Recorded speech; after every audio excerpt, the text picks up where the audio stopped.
Hey guys, thanks for watching my video. My topic is learned love. The reason why I chose this is because I feel like I'm caught between American values and my Taiwanese parents' perspective on love. Now that I see that there are both sides of the coin, where my parents were trying their best and that they weren't being difficult, but rather they were showing love in the only way they knew how to show love while adapting to a whole new country themselves. Now I can better bridge the different cultural perspectives now. My thesis is on the disconnect between American-style emotional expressions and Sinophone communities that create different upbringings and ideas of love for immigrant children. My question to you is, who learns to translate these different cultural languages of love and appreciate their parents' intentions truly?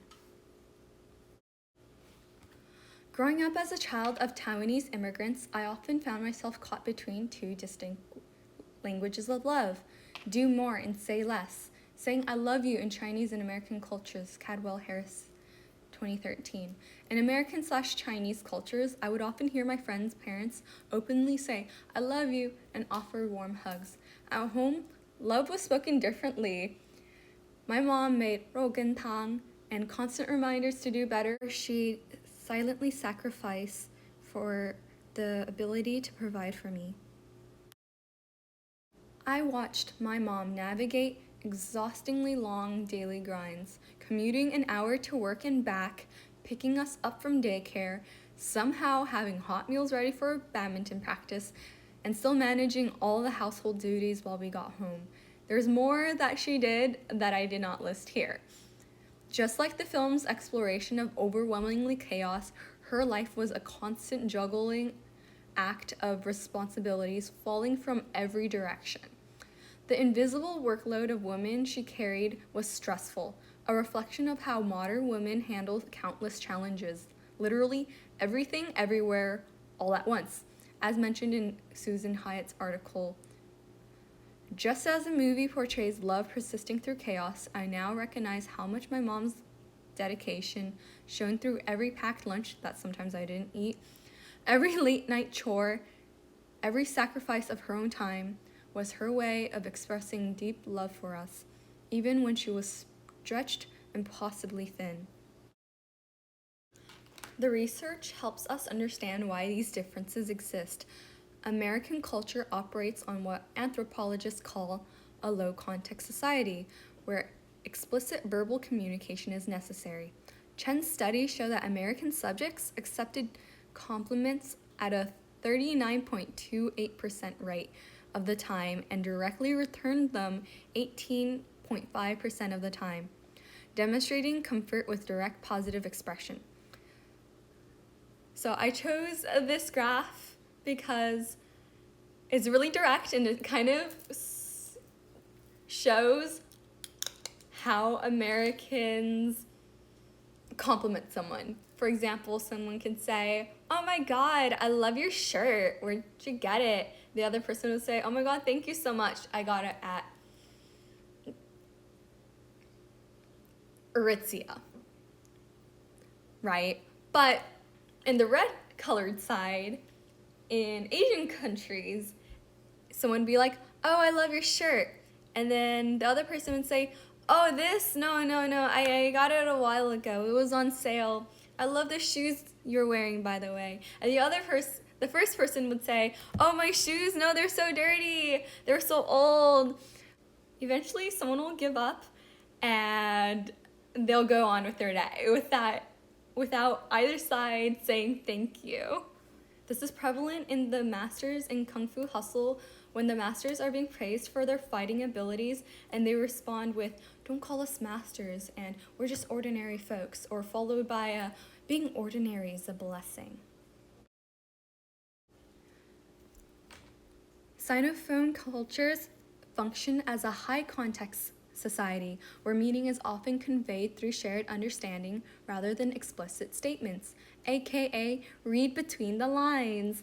In Chen's research, Chinese subjects rejected or deflected compliments 95% of the time, showing a cultural preference for modesty over direct acknowledgement. For example, when Wen Li Chao received compliments.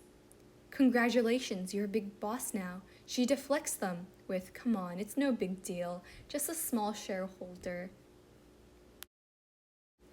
Growing up between cultures, I used to think my parents were intense for their way of showing love, like emotional confrontations in Little Big Women in the couch scene where they're kind of picking at each other and yelling at each other and kind of dissing on each other.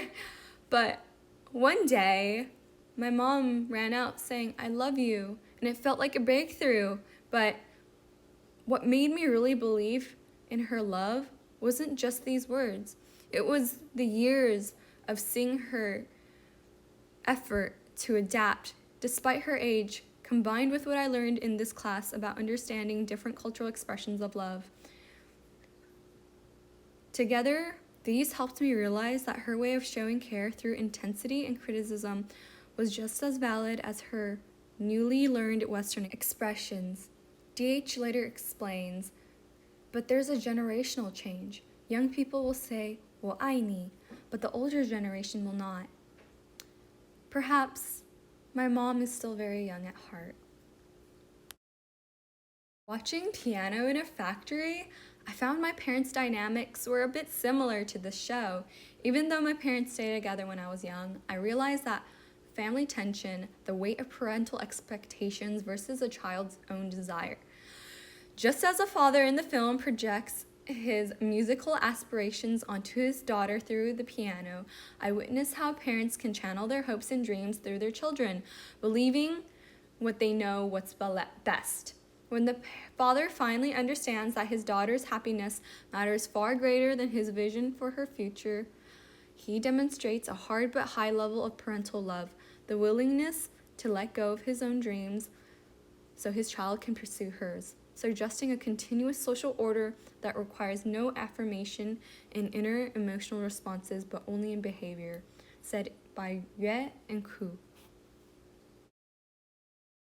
Ultimately, as I've gotten older, I've come to realize and understand that both the Western and Eastern approaches carry their own wisdom and value. I see the love that has been given to me over the years, and just this past Thanksgiving, both my brother and sister said, I love you. In the first time in 23 years, they said that. And have learned more than what this course has provided and integrated the concepts based on my life and realized that my family does love me, even if it's not the traditional, even if it's not the American way.